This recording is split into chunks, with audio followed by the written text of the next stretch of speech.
এই যে বাংলাদেশে একটা বক্তা তাহিরি তাহিরি, হে রামসুদ্দিন এত বড় শয়তান, এই শয়তান বলিছে আল্লাহ আল্লাহ বলে ওরে ছেড়ে দিয়ে গায়েব হয়ে গেছে, নাউযুবিল্লাহ। আর আল্লাহ কাছে এই কাজ করো এই কাজ করো না, সেই কথা আমরা কইলে আমাদের উপর খাবেন কে? দেখি বাটাম ফাটিয়ে তেতার করবি। তার মানে কি, মানে আমরা যে কিছু কর পারি না, কেন পারি না? আমাদের মধ্যে দুই গ্রুপ, এক গ্রুপ করছে, ওরা কি করছে ওটা ঠিক লয়। দেখেন না নবীর দরুদি ৩-৪ প্রকারের হয়ে গেছে। কেউ উঠেই করছে দরুদি ইব্রাহিম পড়ো, মানে ওটা কমই খুশি করছে, করছে না এই আসল ইমানদার। দরুদের কোনো নাম নাই কোরআন শরীফের ভেতর আছে, খালি কছে ইন্নাল্লাহা ওয়া মালাইকাতাহু ইউসাল্লুনা আলান নবী ইয়া আইয়ুহাল্লাযিনা আমানু সাল্লু আলাইহি ওয়া সাল্লিমু তাসলিমা। যে ঈমানদাররা আমি এবং আমার ফেরেশতা সহ ওই নবীর উপর দরুদ পড়ি, সেই নবীর উপর তোমরাও ঈমানদার দরুদ পড়ো। এতটুকুই বক্তব্য কার শেষ? তেরই জন্য আমাকে চিন্তা ভাবনা করে দরুদ শুরু করা লাগে। কেউ কেউ আবার মুখি দরুদ ইব্রাহিম জোরে কোস না, খালি বক্তালি দিলে কয়া মরিচ্ছে, ওরা কেউ কবে না।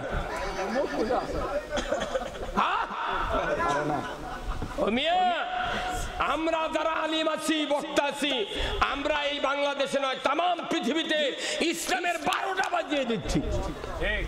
কতক্ষণ দরুদ নিয়ে কোনো প্রশ্ন হবে না কিয়ামতের ময়দানে, পাকড়ি নিয়ে হবে না, দাড়ি নিয়ে হবে না, জুব্বা নিয়ে হবে না, কুরবানি নিয়ে নয়, খালি 5টা প্রশ্ন হবে কিয়ামতের ময়দানে। কয়টা?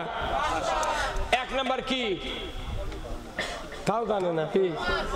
1 নাম্বার নামাজ, 2 নাম্বার হলো যৌবন, 3 নাম্বার হলো হায়াত, 4 নাম্বার হলো মাল, 5 নাম্বার হলো আপনার এলেম। এই 5টা প্রশ্ন হচ্ছে হাসরত। আর কবরত হলো 4টা, মান রব্বুকা ওমা দিনুকা ওমান নাবিউকা মান হাজার রাজুল। কয়টা হলো? এই 4 আর 5 কত? 9টা প্রশ্ন, একবারে উত্তর সব লিখা উঠ। সরকার পরীক্ষা যখন দেয় খালি প্রশ্নপত্র আউট হয়, কয় এইবারকার পরীক্ষা বাতিল, খালি আউট হচ্ছে প্রশ্নপত্র বাতিল। আর আল্লাহ প্রশ্নর আগে উত্তর আউট করে দিছে। এই উত্তর আউট করার পর তারা ফেল করবি, কমতা পিটন হবে না কি ভাই? এখন আসেন আসল কথা, এখন হবি, শুনতে রাজি আছেন তো?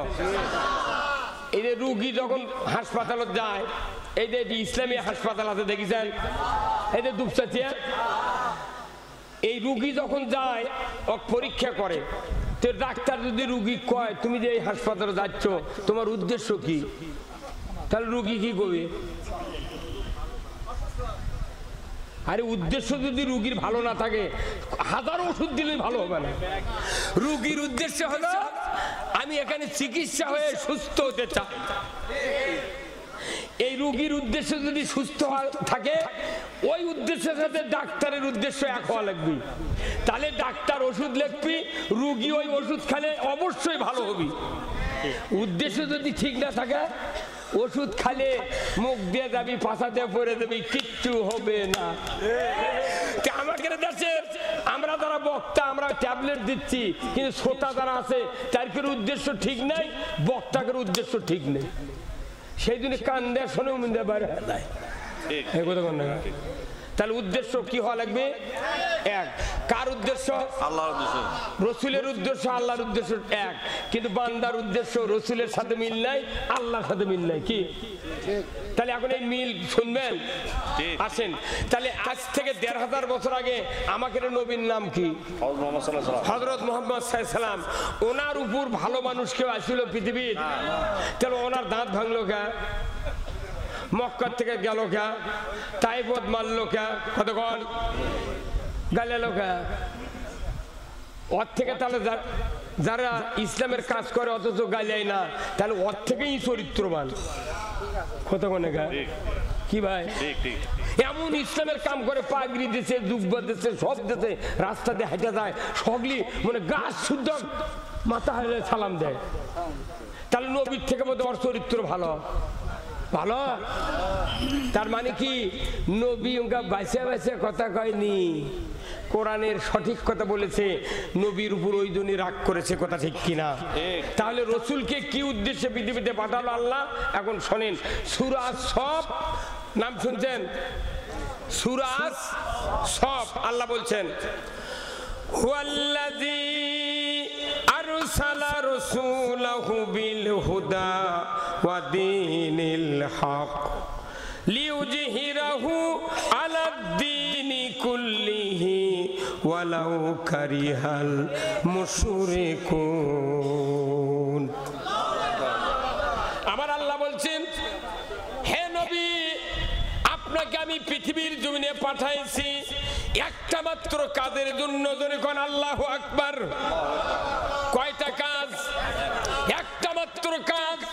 আপনি পৃথিবীর জমিনে গিয়া মানুষের তৈরি করা মতবাদ, আইন কানুন, তাহজিব তামুদ্দুন, কৃষ্টি কালচার, নিয়ম নীতি উৎখাত করে দিয়া, ওইগুলি সরায় দিয়া একমাত্র আমি আল্লাহ আমার দেওয়া আইন, আমার দেওয়া জীবন ব্যবস্থা কায়েম করবেন। যদি এই কাজটা করতে পারেন, আমার আল্লাহ বলেছেন আমি আপনাকে দায়িত্ব দিচ্ছি, যখন এই কাজ করবেন তখন কাফের মুশরিক যারা বেদিন হবে, তারা আপনার এই কাজগুলি দেখে তাদের কলিজায় জ্বালা পোড়া হবে, তারা আপনাকে সহ্য করবে না। কি হবে? কলিজাত কি হবে? জ্বলবি। তে কোরআনের কথা কলে শুনলে জ্বলবি, কার কথায় দেয়? আল্লাহর কথা। তাহলে যদি এর কেড়ে না জ্বলে, তাহলে আমরা চিনবার পাবো কেমনি? কথা কয় না বারে? হ্যাঁ, তাহলে যদি কোরআনের কথা শুনে যদি কেউ মনে করে আমার কলিজাত লাগিচ্ছে, তাহলে ভালো, আপনি শোনেন। আচ্ছা কোন তো আমার এই হাতে একটা ঘা হচ্ছে, কি হচ্ছে? ঘা। সারা পৃথিবীর ডাক্তার পারেনি, হঠাৎ করে এক বাইদের মেয়ে এসে করছে, হুজুর আপনার একটা মলম দেবো, 7 দিনে যদি ঘাও ভালো না হয় ডবল টাকা ফেরত। এখন এই মলম যাহা লাগাচ্ছি নিয়ে আচ্ছা তোরে জ্বলবে লেগেছে। তখন আমি ফোন করছি, দিদি মলম জলে কে? করতে জ্বলবি তো, ওটা ভালো হওয়ার লক্ষণ। এই মলম দিলেই ঘা ভালো হবে, তার মূল লক্ষণ হলো জ্বলতে হবে। মলম যেটা আসল সেটা জ্বলবি। কথা কর, যদি না জ্বলে জিন্দেগিতে ব্যারাম ভালো হবে না। ঢাকার থেকে 1600 বিঘা ভেউ কিনেছে রে।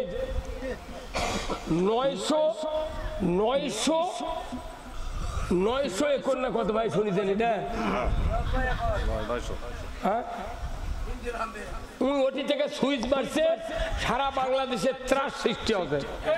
এই কথা কন কেঙ্কাচ্ছে, এটা কেবলকে হাসিনা শুরু করছে। উনি মনে করছিল শেখ হাসিনা বোধহয় ও আগলে মানুষের লাগা। আরে লতি সিদ্দিরি পারি পাইনি, টাকলে মুরাদ পারি পাইনি, কথা কন না কা? তুই পাবু এমন ভাবে ধরিচ্ছে, দেখেন এরা আস্তে আস্তে ধরিয়া জনগণ কবি তোরাই বিচার কর। কি ঠিক এখন করছেন? ওরই কথা আমাকে ধরে গেল। আমার 20 লাখ টাকা ফুরেছে মামলার জামিন নিতে, এই টাকাও আমাকে বেনজিরকে ফেরত দিতে হবে।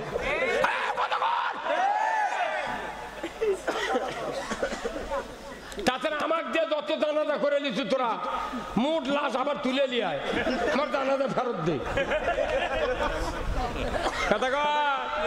কাল এক বক্তৃতা করছে, জুম্মাত গেছে নামাজ পড়ে নতুন জুতা চুরি করছে। উনি আবার বক্তৃতা করতে করতে জুতার কথা কছে, যাই চুরি করছে ওই জুতা নিয়ে তুমি বেঁচেছে।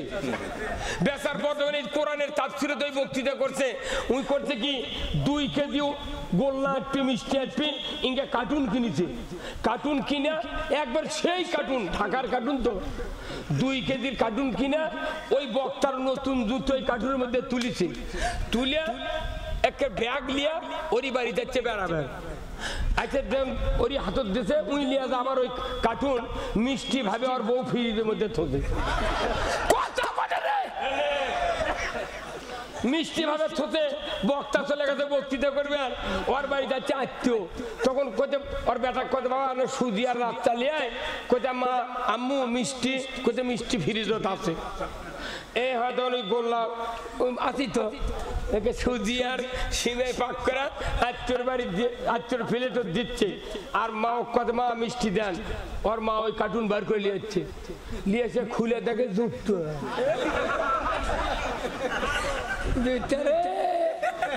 জুতার মতো জিনিস ফিরিয়ে দিচ্ছে রে।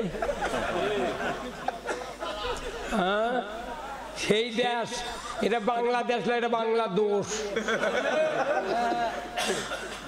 যার দোষ তাই বাংলাদেশে ফার্স্ট ক্লাস, আর যার দোষ নাই ইয়েকে লয়ার ক্লাস। তাহলে আল্লাহ নবীকে দায়িত্ব দিয়েছে, আমার দিন আমার আইন তুমি বিজয় করো। কার কথা? আল্লাহর আইন কি বিজয় করতে চান আপনারা? কারা কারা দুহাত তুলে দেখান, নামান হাত। আচ্ছা এই আইন কি এটি বিজয় হবে? কোথায়?